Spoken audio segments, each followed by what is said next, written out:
അനുദിന വിശുദ്ധർ, page 411. October 1, ലിസ്യുവിലെ വിശുദ്ധ ത്രേസ്യ വേദപാരംഗത. ജീവിതകാലം 1873 മുതൽ 1897 വരെ. ചെറുപുഷ്പം എന്നറിയപ്പെടുന്ന മരിയ ഫ്രാൻസിസ് തെരേസ മാർട്ടിൻ 1873 ജനുവരി 2 ഫ്രാൻസിലെ അലൻസോണിൽ ജനിച്ചു. പിതാവ് ലൂയി മാർട്ടിൻ സാമാന്യം ധനമുള്ള ഒരു പട്ടുവ്യാപാരിയായിരുന്നതുകൊണ്ട് Maria, Pauline, Leonie, Celine, Therese എന്നീ 5 കുട്ടികളും ഡാൻസിലും പ്രേമവ്യാപാരങ്ങളിലും മുഴുകി ലൗകായതികരായി മാറാമായിരുന്നു. എന്നാൽ 4 പേർ കർമ്മലീത്ത സഭയിലും ലയോണി വിസിറ്റേഷൻ സഭയിലും ചേരുകയാണ് ചെയ്തത്. തെരേസായ്ക്ക് 4 വയസ്സുള്ളപ്പോൾ അമ്മ സേലി ഗ്വെരിൻ മരിച്ചു. താമസിയാതെ മാർട്ടിൻ ലിസ്യുവിലേക്ക് മാറി താമസിച്ചു. 10 വയസ്സ് പൂർത്തിയായപ്പോൾ തെരേസയ്ക്ക് ഗുരുതരമായ ഒരു രോഗം പിടിപെട്ടു. 1 മാസത്തോളം അവൾ രോഗിണിയായി കിടന്നു. 1883 മെയ് 13 പന്തക്കൂസ്ത ദിവസം തെരേസയുടെ മുറിയിലുണ്ടായിരുന്ന വിജയമാതാവിൻ്റെ രൂപം അവളെ നോക്കി പുഞ്ചിരി തൂക്കി. അതോടെ തെരേസയുടെ ആലസ്യം നീങ്ങി. അന്ന് പ്രകടമായ ദൈവമാതൃസ്നേഹം അന്ത്യം വരെ ചെറുപുഷ്പം ആസ്വദിച്ചു.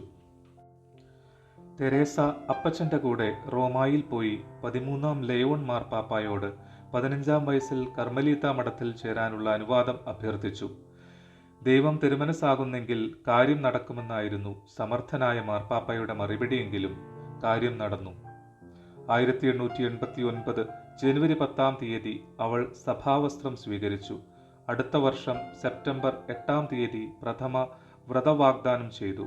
അപ്പോഴേക്ക് പിതാവ് മാനസിക രോഗവും തളർവാദ രോഗവും പിടിപെട്ട് കായേൻ ആശുപത്രിയിൽ കിടപ്പായി. 1893 മുതൽ ഏതാനും കാലം നവസന്യാസിനി ഗുരുവായി ജോലി ചെയ്തിട്ടുണ്ടെങ്കിലും 24 വർഷം മാത്രം നീണ്ടുനിന്ന ആ ജീവിതത്തിൻ്റെ അവസാന ഭാഗം ക്ഷയരോഗത്തിൽ കഴിഞ്ഞു. ദൈവമേ, ഞാൻ അങ്ങയെ സ്നേഹിക്കുന്നു എന്നുരുവിട്ടുകൊണ്ട് 1897 സെപ്റ്റംബർ 30 ചെറുപുഷ്പം അടർന്നു വീണു. സ്വർഗത്തിൽ നിന്ന് ഞാൻ റോസാപുഷ്പങ്ങൾ വർഷിക്കുമെന്ന് വിശുദ്ധയുടെ വാഗ്ദാനം ഇന്നും നിറവേറിക്കൊണ്ടിരിക്കുകയാണ്. മരിക്കുന്നതിന് മുമ്പ് തൻ്റെ ജ്യേഷ്ഠ സഹോദരിമാരുടെയും മഠാധിപയായ ഗോൺസാഗാമയുടെയും ആജ്ഞാനുസാരം ആത്മകഥ എഴുതി. തെരേസയുടെ ആധ്യാത്മിക ശുചിത്വവും സമ്പൂർണ്ണ ആത്മസമർപ്പണവും കുറുക്കുവഴിയും ആ സുന്ദര ഗ്രന്ഥത്തിൻ്റെ താളുകളിൽ സുലളിതമായ ഫ്രഞ്ച് ഭാഷയിൽ എഴുതിയിരിക്കുന്നു. നവമാലിക എന്ന അവളുടെ ആത്മകഥയും വിശുദ്ധ എഴുതിയ കത്തുകളുടെ സമാഹാരവും അന്തിമ വചസ്സുകളും ആധ്യാത്മിക ഗ്രന്ഥങ്ങളിൽ അതിശ്രേഷ്ഠമായ സ്ഥാനം നേടിയിട്ടുണ്ട്.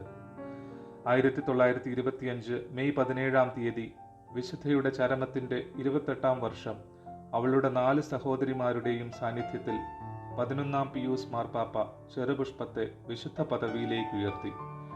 ആധുനിക ലോകത്തിലെ ഏറ്റവും വലിയ വിശുദ്ധ എന്ന് വിശുദ്ധ 10ാം പിയൂസ് മാർപ്പാപ്പ കൊച്ചു തെരേസയെ വിശേഷിപ്പിച്ചിട്ടുണ്ട്.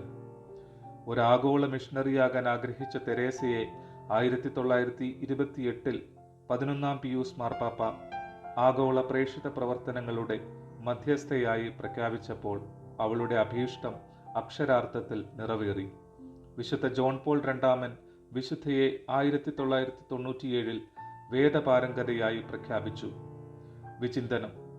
3ാമത്തെ വയസ്സ് മുതൽ നല്ലവനായ എൻ്റെ ദൈവത്തിന് യാതൊന്നും ഞാൻ നിഷേധിച്ചിട്ടില്ല. വിശുദ്ധ കൊച്ചു ത്രേസ്യ.